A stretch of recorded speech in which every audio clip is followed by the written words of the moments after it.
So I just wanted to say, probably do sort of 3 buckets of stuff. Right. So there's... Is one of them climate? Yes, climate, yes. One of them's climate. One of them sort of broadly like how politics are different now than they were, say, 15 years ago. Sure. Citizens United, I'm interested to hear your thoughts on that. Yep. And then some 2016 stuff. Okay. Well, I'm not going to... You can decline. I know you're not going to say... I'm not going to commit news. Yes, I know. But I'll try to get you to. But we will talk about climate. Yeah. I gotta feed the beast, Mr. Vice President.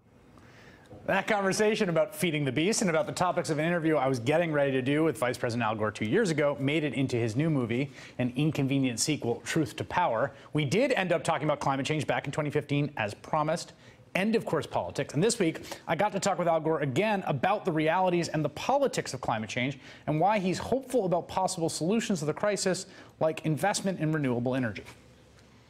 The difference between solar electricity unsubsidized being more expensive than fossil fuel electricity and less expensive is not a trivial difference. It's like the difference between 33 degrees and 32 degrees. That's a difference of more than 1 degree. It's a difference between ice and water.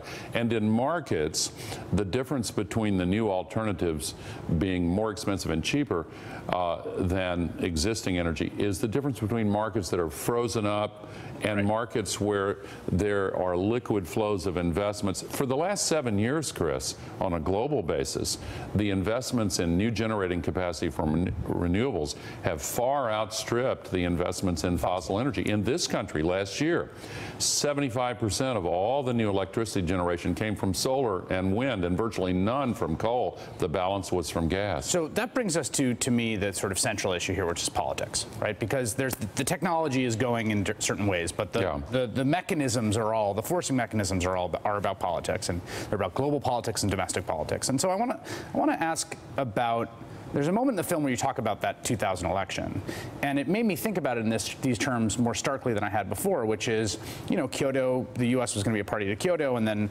this very close election in which the Democrat wins more votes in the popular election, does not become the president of the United States. A Republican gets in, pulls out of an international climate treaty.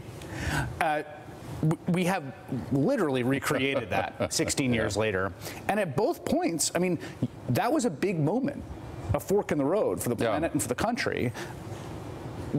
Why did it happen again, I guess is my question. Well, I don't think very many people voted for Trump on the basis of the climate issue. Actually, a plurality of his voters wanted us to stay in Paris. A majority of Republican voters, 2/3 of the American people. And the pattern we were talking about. But that preference, just to what is key about that, right, is that preference wasn't strong enough to override other things. Yes, which has been the fate of this issue. That's right. But another big change in the last decade, in addition to the technological developments making clean energy and sustainability far more affordable, the other big change is that the climate-related extreme weather events have become far more serious, far more destructive, far more common. And evident. And evident. Yesterday in Miami, 7 inches of rain in 2 hours. We're seeing these rain bombs now on a regular basis because the water cycle is being disrupted by 90% of the global warming heat going into the oceans and evaporating much more moisture, which comes over the land and causes these extreme events. And the ice is melting and raising sea level, and the tropical diseases are moving northward, and the droughts are deeper, and you know the whole story. So people are feeling this now. And in politics and in social movements, the pattern we were talking about in technology also is sometimes evident there. I'll give you a quick example. You could take the civil rights movement or abolition or women's suffrage. In the anti-apartheid movement, Nelson Mandela once said, "It's always impossible until it's done." Take the gay rights movement. If somebody had told me even 5 years ago that in 2017 gay marriage would be legal in all 50 states, accepted, honored, and celebrated by 2/3 of the American people, I would have said, well, I sure hope so, but I think that's wildly unrealistic and naive.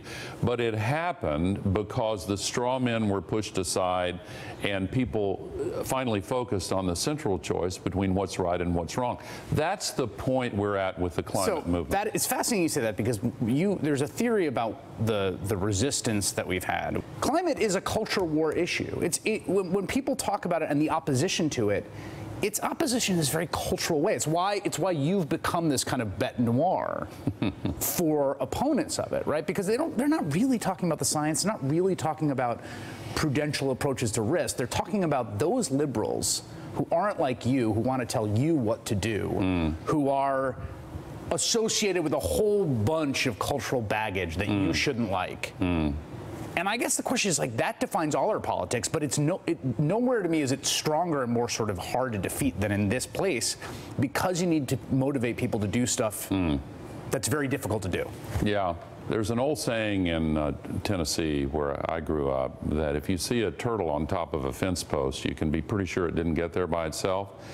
When we see the United States as the only country in the world with these persistent levels of denial among a shrinking minority, but still there, we can be pretty sure it didn't happen by itself. The large carbon polluters have spent between $1 and $2 billion taking the playbook from the tobacco industry, which responded to the scientific consensus linking cigarettes to lung cancer and other diseases.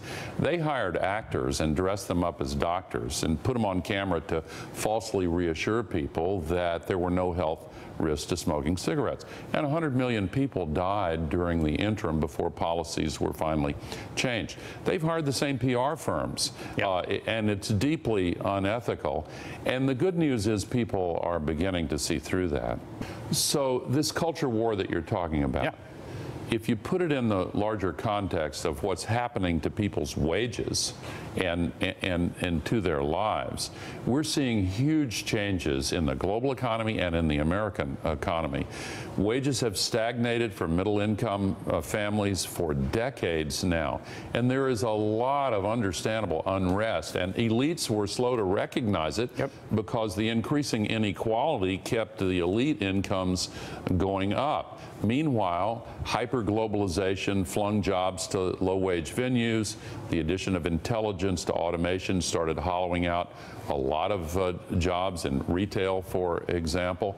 And so people began to question the reliability of experts who had charted this globalization path and the policies that were supposed to improve their lives. You were one of them. Yeah, absolutely, and I will own up to that. Although I think in the 90s we did a heck of a lot better job than what followed, because we respected the social contract that even as we recognize the inevitable changes that are driven by technology and the economy, we have an obligation to those who are hurt and damaged by it to have the education and job training and the creation of new opportunities by working together through the instruments of self-government, where the market's not going to take care of it itself.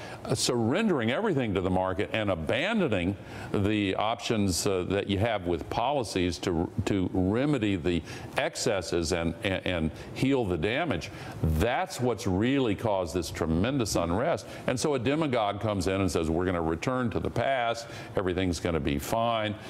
That has an understandable appeal. It's not working because it was never based on reality. All right, Vice President Al Gore, it's great to have you. The movie is called An Inconvenient Sequel, Truth to Power. Thank you very much, Chris. Hey there, I'm Chris Hayes from MSNBC. Thanks for watching MSNBC on YouTube. If you want to keep up to date with the videos we're putting out, you can click subscribe just below me, or click over on this list to see lots of other great videos.